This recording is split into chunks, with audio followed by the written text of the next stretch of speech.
Because in Korea, you take it for the team a lot more as well. You know what I mean? Yeah. What do you think is the biggest difference in the dating culture in the UK as opposed to in Korea? For me, what I've noticed when I came here, you see a lot of couples compared to the UK. Like everywhere you go, it's all couples. Like shopping malls, bars. Do you think there are just more couples, like Mhm. ratio-wise, in Korea? Or Mhm. do you think it's more, I don't want to be seen alone? Do you know what I mean? Or I it's think just, there are definitely more couples in terms of the ratio, because you can tell whether they're a couple or not. Like they'll be holding hands, and also if they don't want to be seen alone, they'll go with their friends and stuff. It's just that when you go to most of the busy places, there's so many. You know, not that it's necessarily a bad thing, but that is a big difference that you can see. It's very, I think. yeah, I agree actually. And they also like to dress like They with the do like same couple, yeah, t-shirt and the couple dressing, same shoes and stuff. yeah. Why do you think that is? Like not dressing Um, the same, but why do you think there are so many couples in Korea? I'm not too sure, but I think the culture is a little bit more conservative, right? There's a little bit less hookup culture, Yeah. probably. Like, I don't know too much, but there definitely is less of a hookup culture in Korea, at least compared to the UK. So I guess the whole couple thing is a big thing. And the Korean dramas as well, I think they do play a big part. You see how like when a drama gets really popular, or like an actor gets really popular, their fashion, the way they dress, their hairstyle and stuff gets really trendy as well. It comes a lot from the K drama. You see on TV and it's very coupley. So I guess a lot of people have kind of an expectation, not expectation, but they feel the pressure to want one, or they feel alone if they don't have it. Whereas it wouldn't Yeah. be had the culture been a little bit different. Not that it's like a bad thing. It's So like just a the big difference. dramas and maybe also the music industry that keep blasting this ideal of romance Yeah, and yeah, couples, and people start to maybe feel like their life is not full yeah. or And happy if also, they one of don't the have a main things you get asked in Korea is like, do you have a girlfriend or do you have a boyfriend? yeah That's one of the first questions. first Yeah, questions. Yeah, yeah. very soon Mhm. after, what's your name, how old are you, and what do you do? Yeah. Probably the next in line, or even before, like Like how what you, do you do? yeah. When I met up with my friends recently, they asked me that within the first like minute. Straight up. Yeah, yeah, yeah, yeah. It's a big thing. Like it's a big. I think it's a big Yeah. thing. Couple dating.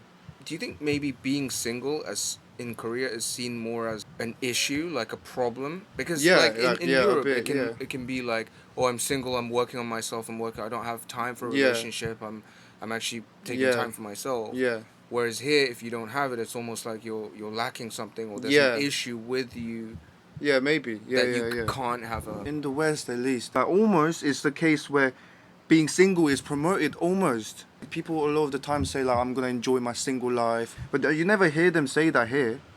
Mm, You know, like that drama that was really popular, which one? the 해방일지. Yeah. A lot of the conversations is about couples and that they don't have someone, and that really defines their life and their purpose in life and their happiness in life. As opposed to their Some, career yeah, or or their career, or like their passions yeah, or.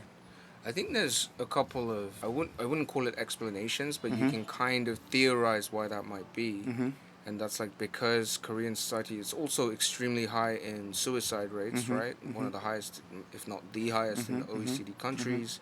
There's a lot of social anger and anxiety that's sort of boiling beneath the surface, mm, right? And Korean society is not like very tolerant towards like young people expressing their views mhm, to the mhm, fullest, mhm, right? So mhm, they and there's this whole Confucian ideal of if you're older you have to be respected, so the younger generation keep their opinions to themselves, mm, and they're forced to do certain things and respect the elders, and this kind of repressed like mhm, anger that's there. And then there's also this kind of anxiety about the future, like what am I going to do, what job am I going to have, mhm, and then this whole pressure, like the social pressure from not just the older people but from your peers, like what do, mm, you're going to get married, like what job do you mhm, have, how mhm, much do you make, and the uber competitive like educational mhm, system that just focuses on, oh, study, study, study, the Asian tiger mhm, mom, this kind of mhm, stuff mhm, leads to a lot of repressed anger and anxiety mhm, that then translates into, oh, I need this one person as my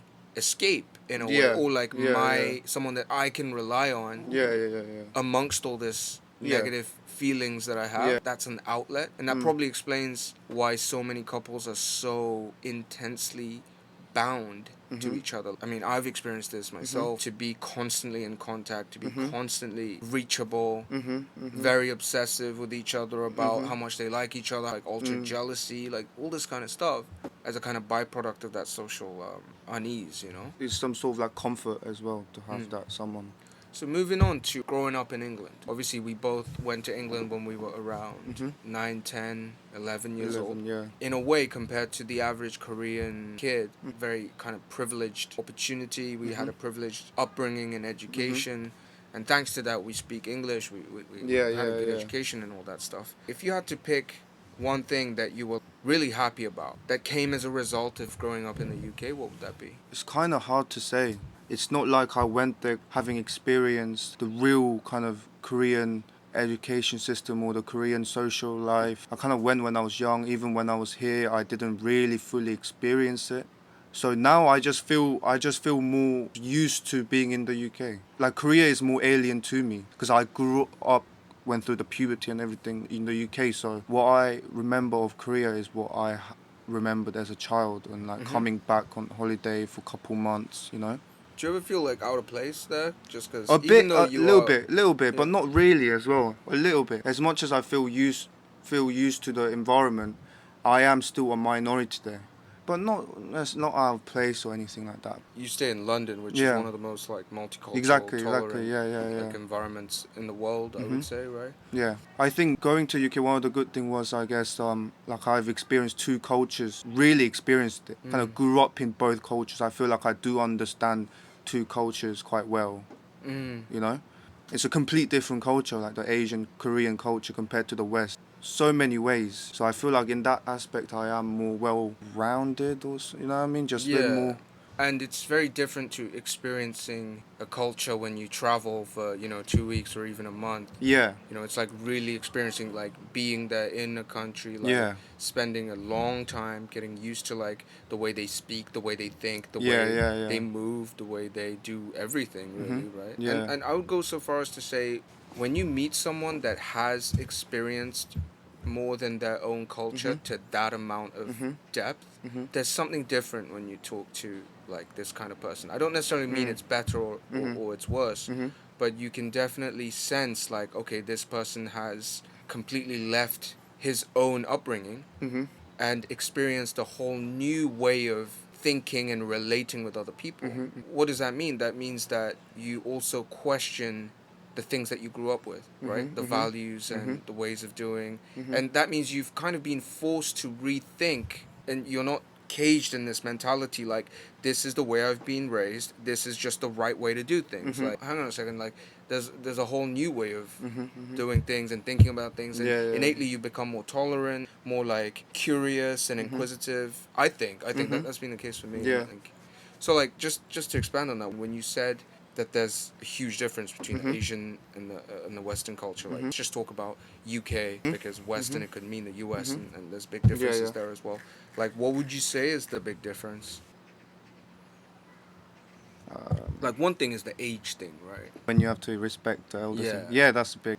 So, like, I remember when we used to spend, like, summer holidays together. Because in Korea, there's this thing where, like, if you're even 1 year older, you are called a different term by someone that's younger than you. Yeah. So you would be called hyung by, if you're a guy, by other guys that are younger than you, they would call you hyung. A woman, you would be called nuna by guys that are younger. And there's all these terms. And there's certain words that you can say to people that are even just 1 year older. There's certain words that immediately when you say them, they are considered very rude. Like very uncomfortably rude. By them, by you, by everyone that's watching. So there's like extreme level of social hierarchy based on very minute differences in just age, right? So I remember one time I just spoke to you in Korean to tell you to do the dishes, because innately there's more force when I say it in Korean. Like it just even subconsciously there's more incentive for you to just be like, all right, he's the older brother and do it, and you just immediately reply to me in English. I don't know if it's subconsciously or like if you actually, you know, like I mean, you probably didn't think about it. It was just more comfortable to do it that way. But It's then, probably like subconscious. You know what I mean? just level the playing field. That's a huge difference. Yeah. Like in England, you can meet a guy that's 5, 6, 7, even 10 years older than you. You might give that guy a bit of respect based on like the fact that he's had more life experience. But you would never show any more respect than he's due. Whereas in Korea, even before they earn your respect, you have to kind of show, not that you like innately deeply respect the guy, but you have to show like the social etiquette, and there's a dance of like receiving drinks with 2 hands, pouring with 2 hands. What's another difference between the West and... I think what I was thinking recently is like in the UK, the most fundamental thing, it comes down to like your rights and like you. So it's everything starts from me, and then it's like the individual comes first. Yeah. Right. In the UK, there's so many things like I shouldn't have to do that, or you don't really say that in Korea, man. Do you know what I mean? Not the way like the individual is seen as the most important thing, whereas here it's more like group, the group cause, or like the community. Yeah, or the ideology comes before the individual. Yeah. Almost. Yeah. I think there's good and bad in both sides. I think that is such a big difference that makes all these other little cultural differences, you know? Yeah. Because in Korea, you take it for the team a lot more as well. You know what I mean? You just take it for the team and you don't question it. You just have to do it. It is what it is. It's seen as like a virtue as well. Yeah. But in the UK, everything comes from the individual rights, individual feelings, and yeah. So people will say phrases like, I shouldn't have to do this. Yeah, but I've heard that Korea is becoming more like that as well, more individual. I heard that. Yeah. This is the big cultural shift that's happening also in Korea. The new generation is not really interested in like being told what to do or being influenced by these old people that they call gonde, like these people that have these like set minds and ways of doing things. The younger generation now are just like, I shouldn't have to do that. I shouldn't have to take your opinion. Like, so I would say, definitely Korea is changing a lot and very, very rapidly. I think becoming Western in that sense, becoming more individual focused. Do you think that's a good thing? I think it is good to a certain extent. Group mentality or the ideology mentality, it can be like you can abuse it. I think you can use that as a reason for doing things that shouldn't really be the way it should be. I think a way to summarize would be that in the West, the individual is seen as primary, and that if there is a state or a community or a group or whatever, a society, it should function in a way to help that individual realize all the things that he wants to realize, like do all the shit that he wants, as long as he doesn't harm other people, right?